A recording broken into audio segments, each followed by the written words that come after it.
સનાતન ધર્મ કી ચોથા મહિનાની 19 તારીખે રાણા ભગત ને આશ્રમે શ્રીમદ ભાગવત કથા થઈ છે.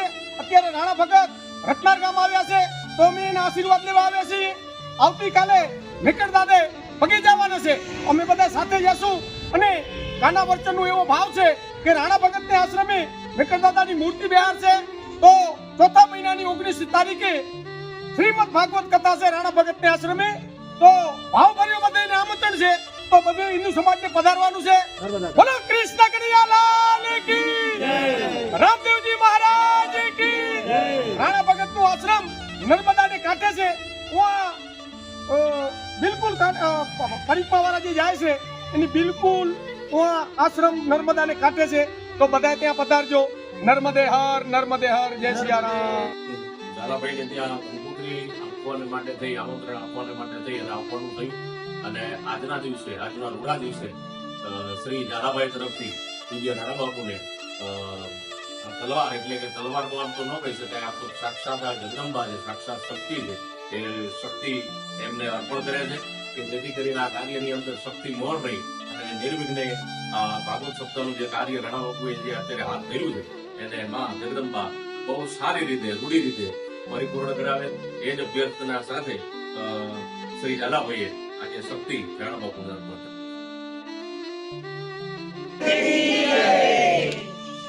બોલો કૃષ્ણ કનૈયાલાલ કી જય, રામદેવજી મહારાજ કી જય, મેઘરાણ દાદા કી જય. કચ્છમાં ગોકુળિયો ગામ રત્નાર ઋષિ પરંપરા મુજબ પગયાત્રા આજે મેઘરાણ દાદે જશું. અત્યારે અમે કંદરાઈ પહોંચ્યા. અમારા ગુરુવર્ય અને એવા ગુરુ રાણા ભગત પધાર્યા છે. એની ચોથા મહિનામાં 19 તારીખના શ્રીમદ ભાગવત નર્મદા કાંઠે છે. એટલે ભાવભર્યો આમંત્રણ બધાને દેવા આવ્યા છે. આજે 26 તારીખ બીજો મહિનો અને 2026 ની સાલ.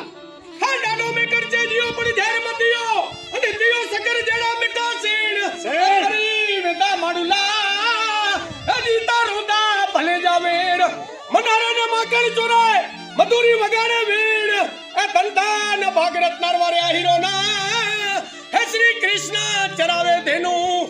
બોલો કૃષ્ણ કનૈયાલાલ કી જય, રામદેવજી મહારાજ કી જય, મેઘરાણ દાદા કી જય, નર્મદા મૈયા કી જય, મોરબી વાલે કી જય, મોરબી વાલે કી જય.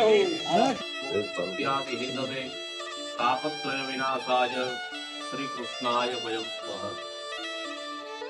પવિત્ર એવા વૈશાખ માસની અંદર